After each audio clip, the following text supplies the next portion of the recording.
নমস্কার বন্ধুরা, সরকার কিন্তু লক্ষ্মীর ভান্ডারের টাকা একজন বেনিফিশিয়ারির বন্ধ করে দিল।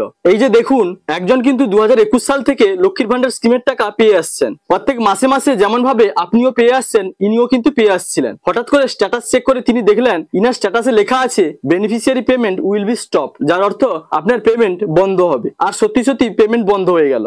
এবং এই স্ট্যাটাসটি আসার পর থেকে ইনি যখন ব্যাংকে ব্যালেন্স চেক করলেন বা পাসবুক আপডেট করলেন, লক্ষ্মীর ভান্ডারের কোনো টাকা কিন্তু ওনার অ্যাকাউন্টে ঢুকেনি। তো আপনারও কিন্তু এমন মেসেজ স্ট্যাটাসে দেখাতে পারে এবং আপনার পেমেন্টও বন্ধ হতে পারে। তো কেন সরকার ইনার লক্ষ্মীর ভান্ডার প্রকল্পের টাকা বন্ধ করলো?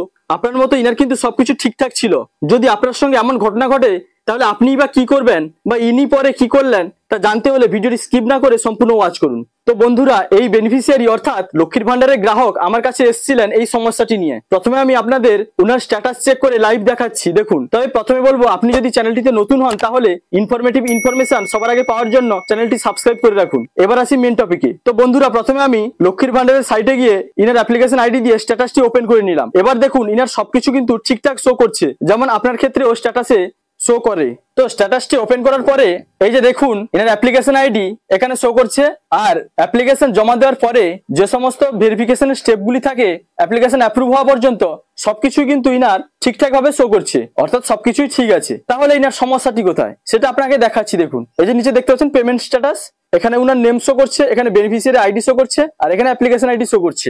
এর উপরে আমি ট্যাপ করলাম। এবার ট্যাপ করার সঙ্গে সঙ্গে ইনার পেমেন্ট স্ট্যাটাসটি কিন্তু ওপেন হয়ে গেল। আর বন্ধুরা, স্ট্যাটাসটি ওপেন হওয়ার পরে যা কিছু লেখা এলো তা দেখার জন্য আমি মোটেও প্রস্তুত ছিলাম না। এই যে ইনার লেখাগুলি দেখুন, এখানে দেখুন bank account status, validation success, ready for payment, এগুলি সব নর্মাল আছে। এই সমস্ত লেখাগুলি আপনারও একই শো করবে। বেনিফিশিয়ারি স্ট্যাটাসে দেখুন অ্যাক্টিভ বেনিফিশিয়ারি, এটাও ঠিক আছে। তার নিচে ব্যাংক অ্যাকাউন্ট নম্বর শো করছে, পাশে আইবিএসসি কোড শো করছে, এটাও কিন্তু সবকিছু ঠিকঠাক আছে। এবার তার নিচে লক্ষ্য করুন, লেখা আছে from February 2025 beneficiary payment will be stop, যার অর্থ হচ্ছে ফেব্রুয়ারি 2025 থেকে আপনার বেনিফিশিয়ারি পেমেন্টটি বন্ধ হয়ে যাবে। এবং ইনার ক্ষেত্রেও কিন্তু ফেব্রুয়ারি 2025 থেকে পেমেন্টটা বন্ধ হয়ে গেল। তো এবার ইনার পেমেন্টটি কেন বন্ধ হলো সেই কারণে আমি খুঁজতে লেগে গেলাম এবং অনেক তথ্য অনুসন্ধান করতে থাকি।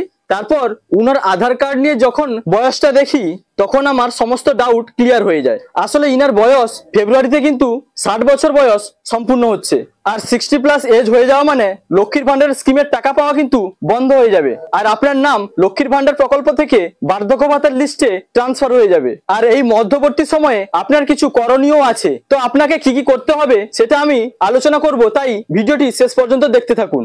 তো এই ঘটনা আপনার সঙ্গেও ঘটলে আপনি কি করবেন সেটাই বলি। তো বন্ধুরা, আপনাকে যেটা করতে হবে সেটা হলো আপনার যে সকল অরিজিনাল ডকুমেন্টস আছে তা নিয়ে ভিডিওতে চলে যাবেন এবং নির্দিষ্ট বিভাগে আপনার ডকুমেন্টস গুলির জেরক্স কিন্তু জমা করতে হবে। সঙ্গে অরিজিনাল ডকুমেন্টসও উনারা মিলিয়ে দেখবেন। এর কিছুদিন পরেই বার্ধক্য ভাতার লিস্টে আপনার নাম উঠে যাবে এবং পরের মাস থেকে আপনি বার্ধক্য ভাতার টাকা পেতে শুরু করবেন। ইনার ক্ষেত্রেও ঠিক সেটাই হয়েছে। তো সব থেকে ভালো সুবিধা কি হয়েছে না, ইনাকে নতুন করে বার্ধক্য ভাতার ফর্ম ফিল আপ করে লাইনে দাঁড়িয়ে ফর্ম জমা করতে হবে না। ইনার নাম সরাসরি লক্ষ্মীর ভান্ডার প্রকল্প থেকে বার্ধক্য ভাতার প্রকল্পে ট্রান্সফার হয়ে গেল, যে সুবিধা মাননীয় মুখ্যমন্ত্রী অনেক আগে থেকে ঘোষণা করেছিলেন। তো বন্ধুরা, এই ছিল একটি ইম্পর্টেন্ট আপডেট। যদি ভিডিওটি ভালো লাগে তাহলে লাইক, কমেন্ট, শেয়ার এবং সাবস্ক্রাইব করতে ভুলবেন না। দেখা হচ্ছে পরবর্তী কোনো ইনফরমেটিভ ভিডিওর সঙ্গে। আপনারা ভালো থাকবেন, সুস্থ থাকবেন। Thank you.